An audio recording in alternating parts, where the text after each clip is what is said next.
बिस्मिल्लाहिर्रहमानिर्रहीम अस्सलाम वालेकुम। मेरा नाम इनामुल हक है और आज हम बात करेंगे कि एसी का टेम्परेचर कम या ज़्यादा करने से रूम टेम्परेचर और बिजली के बिल पर क्या असर पड़ता है। कुछ लोगों के जहन में ये होता है कि हमने अपने एसी का टेम्परेचर 28 या 26 कर दिया और अब हम अपने एसी को ऑन करते हैं तो जो हमारा एसी है वो कम इलेक्ट्रिसिटी कंज्यूम करता है, मगर हकीकत इससे बिल्कुल उलट है। पहले हम बात करेंगे अपने नॉन इन्वर्टर एसी के बारे में। फ़र्ज़ करें हमारे पास दो रूम में दो अदद एसी हैं। एक को हमने 26 पे करके उसका टेम्परेचर सेट करके उसे ऑन किया और दूसरे रूम में हमने उसे 16 टेम्परेचर सेट करके ऑन कर दिया। अब टेम्परेचर सेट करने का, इसे कम या ज़्यादा करने का क्या इम्पेक्ट पड़ता है हमारी इलेक्ट्रिसिटी बिल पर, यह हमने अब देखना है। और फ़र्ज़ करें हमारे जो रूम का टेम्परेचर है वो 32 है और दोनों एसी हमने बैक वक्त ऑन कर दिए। जिसका हमने 26 टेम्परेचर सेट किया है वो एसी तकरीबन अगर 40 मिनट चलता है तो अपने जो रूम का टेम्परेचर है वो 26 पर ले आता है। तो फिर उसका जो टेम्परेचर सेंसर होता है वो कमांड, वो हुक्म जारी करता है आउटडोर यूनिट को कि अब तू कंप्रेसर को बंद कर दे।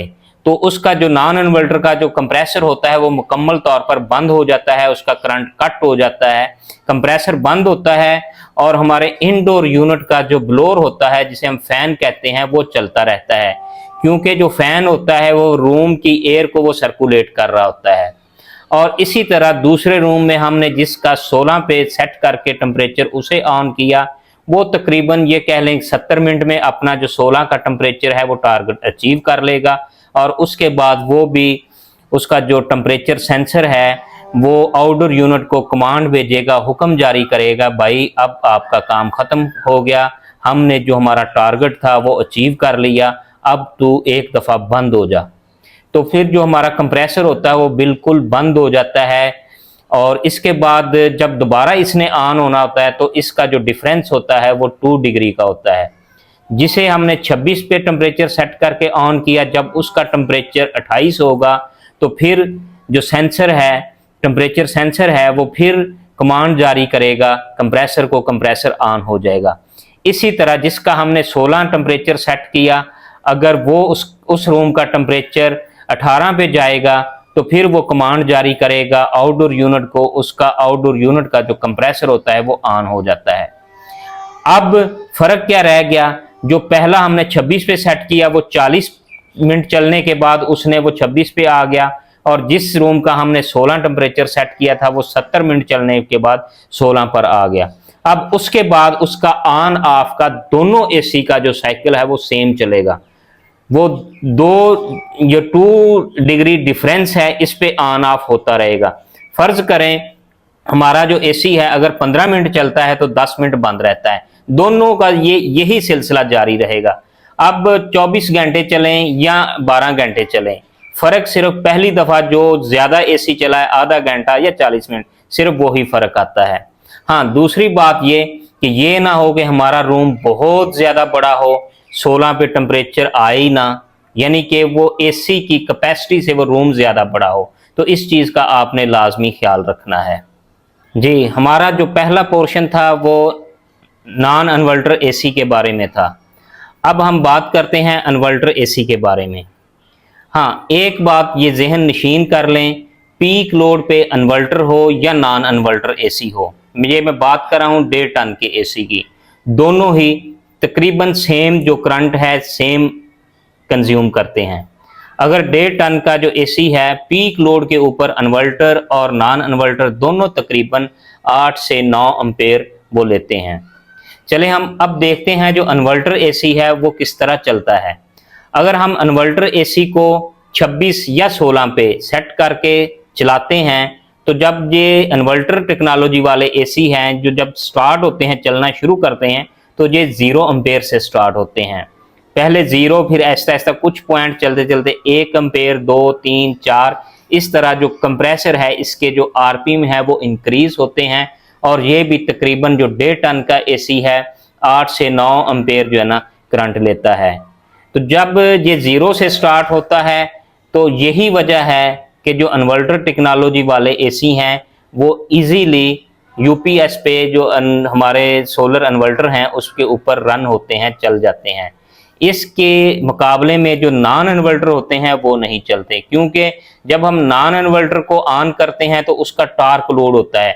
अगर उसने 8-9 एम्पेयर लेने हैं तो जब उसका हम स्विच ऑन करते हैं तो एक दफ़ा तकरीबन वो 20-22 एम्पेयर लेता है, जिसे हम टार्क लोड बोलते हैं। तो हमारा जो यूपीएस वगैरह होता है वो उसे बर्दाश्त नहीं करता, उस टार्क लोड को, वो ऑफ हो जाता है।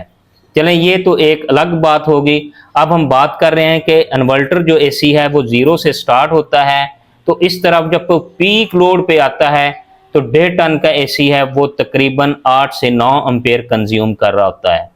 हाँ, एक बात ये जहन नशीन कर लें, जो मेरे भाई घर में तकरीबन जो कहता है कि मैंने 24 घंटों में 3-4 घंटे एसी ही चलाना है, वो इन्वर्टर इस्तेमाल करे या नॉन इन्वर्टर इस्तेमाल करे, उसके बिजली के बिल पे कोई फ़र्क नहीं पड़ने वाला, क्योंकि दोनों ने सेम करंट लेना है।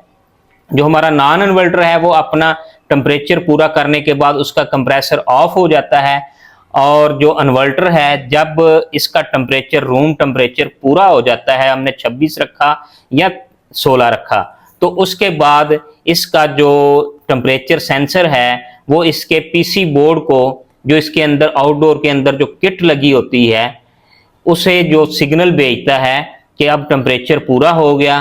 तो वो उसका किट का ये काम होता है, उस पीसीबी बोर्ड का ये काम होता है, वो कंप्रेसर के आरपीएम यानी उसके चक्कर जो है उसको कम कर देता है।